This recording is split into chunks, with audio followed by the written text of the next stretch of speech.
All right.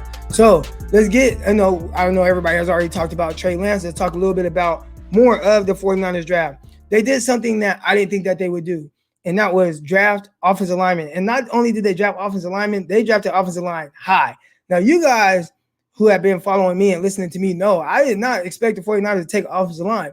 Why didn't I? The question that I asked all the time was, if you believe in development, 49ers aren't going to go O-line. And what I meant by that was you look at the offensive line, they have Trent Williams, they got Laken Tomlinson, you just signed Alex Mack to, a multi-year deal. You got Brunskill and you got McGlinchey. And I felt like at the end of the day, I have my starters. And if I was going to draft somebody high, I'd expect him to come in and play right away. And what they basically told me is, we don't like Brunskill as much as you do, Eric Crocker. And it's like, all right, I did. I also meant at one point was, do you believe in development? All right. Do you believe in development? And if you do, what about McKivitz that we drafted, 4th or 5th round last year? What about School? Those guys. So maybe they're not developing, or maybe they're not showing as much promise as the 49ers would like. So they went ahead and said, you know what? We ain't going to have or leave any questions. We're going to get a little physical up front. We're going to draft a right guard or left guard, but he's going to be playing right guard from Notre Dame, big mauler, and we're going to go in here and we're going to do what we do. We're going to run some power stuff and be able to really upgrade that right guard position. I will say, if you are going to draft a guard, I'd like you to do it in round 2. So they traded back. We're able to, use some draft capital to trade back up, but I wasn't expecting them to draft offensive line, but building the trenches, man. It makes sense.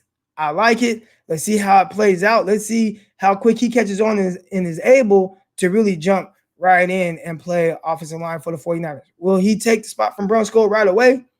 We'll see. I don't think Brunskill is going to go down without a fight, but sounds like somebody that's probably going to be, better in that spot. And if you listen to kind of Kyle Shanahan and some of the things he said, it sounds like it allows him to use Brunskill in more of a versatile role, whether it's at center, right guard, or tackle. All right, so that's that. Now, the next thing I want to talk about with the 49ers, and again, I'm talking about 49ers now. I'll get into the rest of the NFL in a minute. But 2 running backs, I was not expecting the 49ers to take 2 running backs. Was not expecting that. Matter of fact, I wasn't expecting to take a running back high at all. And when I see somebody drafted 3rd round, I look at that. That's a high draft pick. Like, that's somebody that you want to play. And my reasoning for not thinking that was going to happen. All right. One, I thought the 49ers had a really nice 1-2 punch with Raheem Mostert and Jeff Wilson. I love the way they run. Obviously, Raheem Mostert, he can break off a big run on every play or any play, anytime he touches the ball, whether it's running the ball or catching the ball, as we saw against the Arizona Cardinals week 1. And then Jeff Wilson, he's like that bruiser. He comes in, he's really explosive in that first 10 to 15 yards. I think he runs extremely well in that area. And I was like, okay, he got a nice little 1-2 punch. And then they went and signed Wayne I keep butchering his name. Gallman? Anyways, Wayne G. All right, they went and signed Wayne G. And I'm like, all right, got 3 running backs, 3-headed monster. You got Jeff, you got Hasty. Okay, got your running back group. All right. And I was thinking they were just gonna kind of roll with that. They said, nah, Croc, you don't know what you're talking about. We're gonna draft Trey Sermon out of Ohio State. When I first saw and again, I'll get back to kind of the running back side. I know all the 3 guys that I just mentioned between Gallman, Mostert, and Jeff Wilson, they all got 1 Gallman. Excuse me. Thank you, Daniel Gallman. All right, so they all only got 1 year remaining on the contract. So maybe this was like building towards the future, as well as maybe getting some guys that will benefit now. But as far as Trey Sermon goes, the first thing I was thinking was, he's not a speedster. You know what I'm saying? He's not a speedster. So it was interesting to see them get a guy who's not that, hot in the sense of one step, foot in the ground and score. Right now, he is somebody who I think has a really good initial burst. I think he runs with good balance. I think he's twitchy in the hole. He's able to kind of make guys miss in a phone booth, as I like to say. I think he runs with good power. I loved how he ran, especially late in the year for Ohio State. He put Ohio State on his back against Northwestern. Running for over 300 yards. I was watching that game live because I'm watching Justin Fields, and I'm like, damn, Sermon is going off. He was not running like this early in the year, but it was like a switch went off and he just started going crazy. So obviously you see the talent that he possesses. And I think that definitely was good value with where the 49ers drafted him. Was interesting to see, like, he's not that hot guy that the 49ers usually draft or sign at running back, right, with that 4.3 speed. But his style of running is very complementary to what the 49ers have. And the first guy that came to my mind, because I've already thought about this watching him play live, I'm like, man, this guy, he runs like Kareem Hunt. And if you notice how Kareem Hunt and the cat from Georgia, I'm always butchering names right now. I don't know why I got all these names in my head, but they got the running back from Georgia and they got Kareem Hunt over there in Cleveland. I like their dynamic of how they play and how they run the rock. You watch how Kareem Hunt runs. It's very reminiscent of how Trey Sermon runs. So I'm really excited to see Trey Sermon and how he mixes things up. If you go back to the Washington football team when Kyle Shanahan was there, and he talked about this run. Nick Chubb, thank you. You guys are on it. And Kyle talked about this runner that he had, right? And we've seen him, Alfred Morris. Alfred Morris wasn't a burner, but he had 1,600 yards as a rookie. So I remember watching that, and obviously the threat of RG3 being able to run the ball, aka Trey Lance, being able to run the ball definitely helps, holds backside defenders. They can't crash on everything. You have to respect the quarterback. Now you're playing more 11 on 11. Definitely benefits the 49ers. And if you watch Trey Sermon and how he can run with this, I mean, I think the 49ers, they're going to have shoes. We talk about Mostert. Mostert's been averaging like, 6-7 yards a carry at times. This is going to be his best year if he can stay healthy. So I'm really excited to see how they do the zone read scheme, with Trey Lance, kind of throw him in there, different packages, and how that opens up the running game. But I definitely was shocked to see them not only take one running back, but two. And the other running back definitely made more sense in the sense of, being somebody that ran in the 4.3s, Mitchell, and how explosive he was, especially when they turned on the highlights. I don't really watch running backs like that, especially if it's not just like, Sermon. I just watched a lot of Ohio State, so I noticed them. The North Carolina running backs, I watched a lot of North Carolina watching Dominic Brown, so I noticed them. But this cat, I didn't know who he was, but showing the plays, it's like, okay, I could see why Kyle likes him. Runs a little upright, but he's running away from defenders, got that speed. I'm interested to see if those are the guys that 49ers kind of look to build on. And I see Big Dez in the chat. Gallman might be a camp casualty. You are correct. Now, here's one thing, and if you guys haven't, go back, watch my YouTube video with Lavelle Hawkins. The one thing people forget about guys who have veterans, if the veteran is on the roster week 1, right? If you have him in camp and he's on the roster week 1, his salary is guaranteed for the rest of the year. All right. So a lot of times with guys like Gallman and other guys, what they'll do is they'll cut them and see if they can bring them back week 2. If you bring them back week 2, essentially they kind of go year to year. So from that standpoint, I could see a guy like Gallman being more of a camp casualty. All right, here we go. So keep it going real quick. All right, 49ers drafted a couple of corners. They drafted two corners. I wasn't expecting them to trade up for a guy. And after the 3rd round, I started looking at guys like, man, who could they take? And they drafted, we got Embry Thomas from Michigan. I've been watching a whole lot of film on, that's it, week to week, not year to year. My bad. Week to week. Excuse me, guys. A lot of things going through my mind right now. But yeah, week to week. If you're a veteran and you're on the roster week 1, if you're there that last week of preseason and you're on the roster week 1, your contract is guaranteed for the entire year. So a lot of times you'll see the 49ers and other teams release that veteran at the end of training camp and see if they can bring them back week 2. And if they can, then it becomes more week to week. Excuse me on that. All right. So 49ers drafted a couple cornerbacks, Demo, Lenore, and Embry Thomas from Michigan. All right. So I definitely have some takes because I've watched a lot of Thomas since the draft pick, and I'll be putting out a video. I'll put out a video on Croc Talk, the Patreon account, patreon.com/Croc Talk. So if you guys aren't already subscribed, please subscribe. And as some of you know already, there is a tier that's kind of hidden. That's for 49er fans. That's only $3 a month, and you get everything that the MVP tier gets, that's $10 a month. So yeah, we're talking about what, 70% off. So yeah, if you want that, just DM me on Twitter or message me on YouTube, and I'll make sure I open that up so you guys can get all that stuff. And I'm gonna have I'm using my Patreon more so for my breakdowns and analysis on players and things like that. I'll post some stuff to YouTube, but not as much. This is more so for my thoughts and whatnot.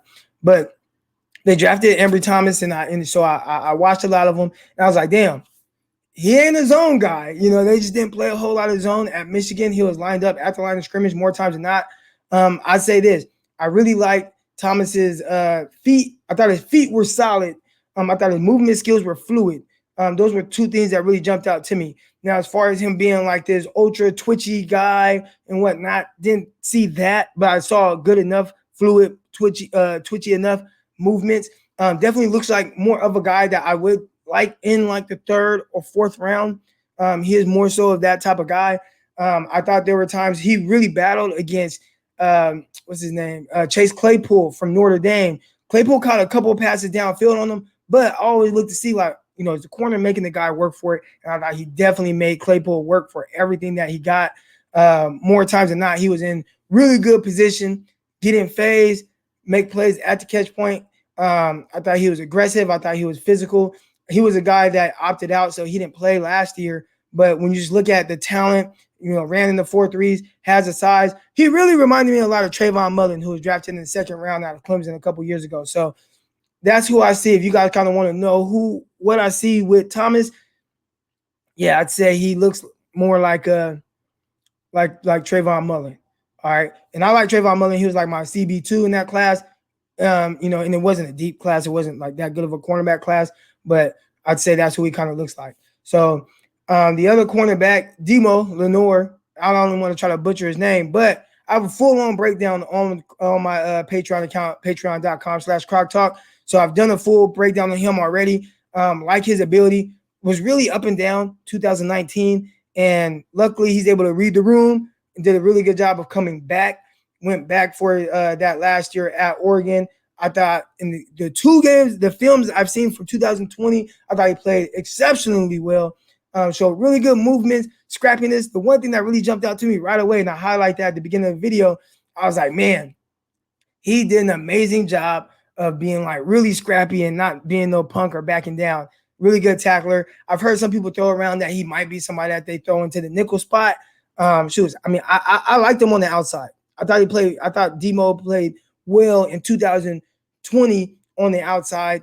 We'll see what the 49ers do. I think a lot of times when you see guys like that, it's just the more you can do, the better. So if he is somebody that can play in the nickel, or if he's going to play on the outside, whatever, like just be a good cornerback and be versatile, and that ups your chances of making the team and being active on game day. All right. I'm pretty much done with the 49ers, right? Oh, no receivers. All right, real quick. Croc, who is your favorite quarterback heading into the draft? So my quarterback rankings, my final ones, I kind of tweeted them out. I didn't make like a video or anything about it, but at QB5, I had Mac Jones. At QB4, I had Zach Wilson. At QB3, I had Trey Lance. At QB2, I had Trevor Lawrence. And at QB1, I had Justin Fields. So I like Justin Fields the most.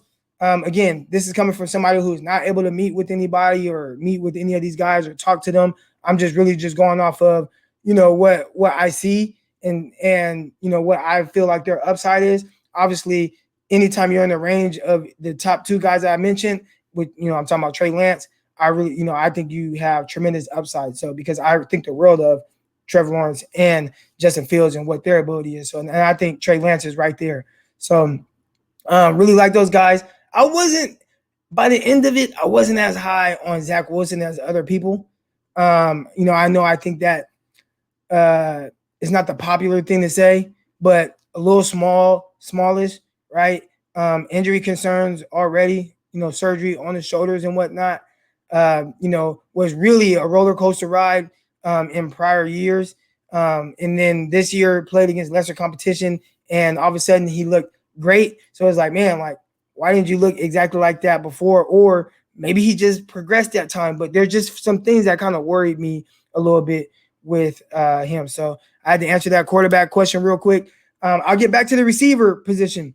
I was shocked to see the 49ers not take a receiver. That was very interesting and intriguing to me. My initial thought was maybe they are high on Jalen Hurd and Juwan Jennings, possibly making some type of return or back to some case, right? Because, and I've always thought about, like, if you can get anything, and again, I see my file sometimes it's kind of going in and out right now. Never mind that if I get blurry. All right, make sure you guys subscribe to the YouTube channel. Subscribe, hit that like. There's like, what, 230, 250 of you guys in here right now. So I should have 250 likes on this video. All right, so make sure right now, go ahead, hit that like button. Make sure you guys hit that subscribe button. All right, I'm gonna keep plugging that. But as far as the receiver go, maybe they if you have you're set with Debo and IU, you are, and you have Kittle. So essentially, you have your 1, 2, and 3 options. I was interested to see, would they get a pure slot guy or would they get a bigger body guy, because maybe they're not as sold on Hurd kind of coming back, or even Juwan Jennings. And I think what they did, and I know there's Mohamed Sanu. Again, I expect him to be somebody who gets cut at the deadline and then potentially brought back a couple of weeks later. Excuse me. I know there's Richie James. I know there's Travis Benjamin, but Benjamin, he's kind of been more of like a fourth receiver, special teams value. Not anybody where I'm just like, oh, we got Travis Benjamin, because there are a lot of people that was in my mentions the other day about that. So we'll see. I'm good with the top 2 guys, and it is nice to have a guy like George Kittle. But after that, we'll see. I was interested. I when you have Terrace Marshall on the board right there, I'm like, you got to take Terrace Marshall. Like, that was my guy, and I just saw a clear way that he fit in. He freed Debo up to do all Debo things. And he's somebody that can play inside, outside. So he fit a lot of what Kyle Shanahan and those guys have done, right? Having guys that play on the outside as well as in the slot and being able to be a factor. I thought Terrace Marshall would have brought an ability to be a deep ball threat from all areas of the field.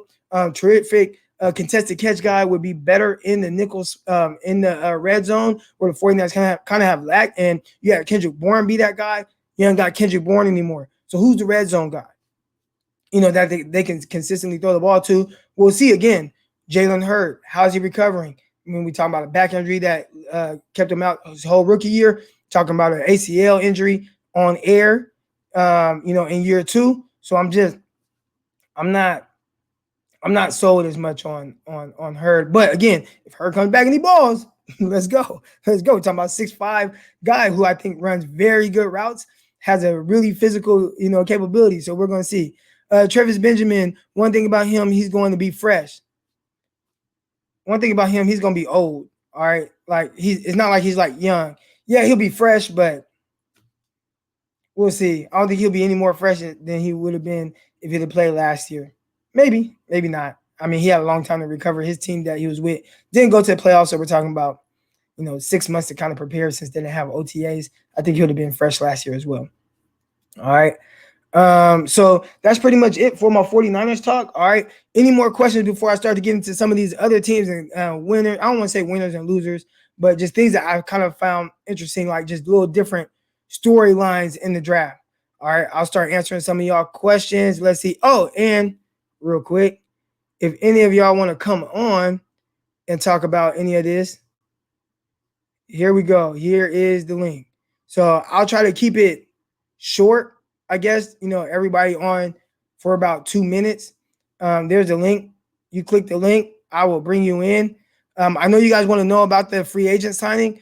I checked, and we're talking about Austin Watson. I know he did a really good job at the Senior Bowl. I know there were a lot of guys that came away liking him. I can't give you a full analysis of him because I haven't watched any film of him. I went through my film that I have, and I didn't have any UAB film. So didn't have that. I know I looked at his testing numbers, not great. He tested like probably worse than I would have tested at that time. So I always look at, I wasn't the greatest of athletes, but maybe he wins a different way. All right. He's definitely somebody that plays a little bit above the rim. Hell, you had Kendrick Bourne and Kendrick Bourne was an undrafted rookie free agent, and this guy is more talented as far as skill set goes than Bourne, and I think he possessed some good big play ability. We'll see how that works. All right, so we got a couple people coming in, and I'll talk to some of y'all before we kind of get into some of the other storylines of the NFL draft. But first, I got my guy, and again, I'll try to keep everybody on for about 2-3 minutes. All right, I got my guy Marco. What's up, baby? Hey, what's up, Clark? So I'll give a quick analysis on Watkins because I watched him at the Senior Bowl. He's a big body dude who can line up inside, outside, runs very good routes. I personally thought he was going to be a 4th, 5th round guy. That's why I had him projected for the 49ers to get him. He very strong hands, very, very strong hands. Very good at the 50-50 ball. There's a few plays where at the Senior Bowl where they pretty much threw it up to him and he came down with it. So I'm about to go through my clips on the Senior Bowl and find all those one-on-one routes and a couple of the possessions where he shows his strong hands.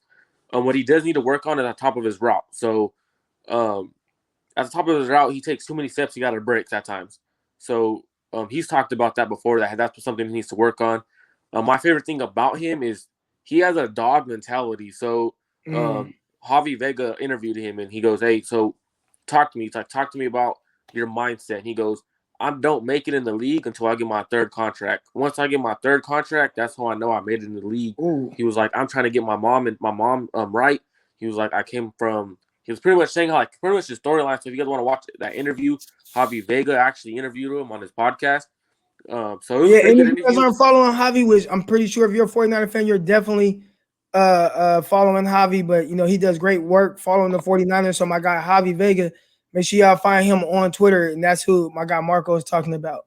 Yeah, so that interview like stood out to me. Like, okay, this dude's a dog. Like he comes, pretty much what he said is he was like, "I come from nothing and I'm trying to make it." Like, so that's what I liked about his mentality.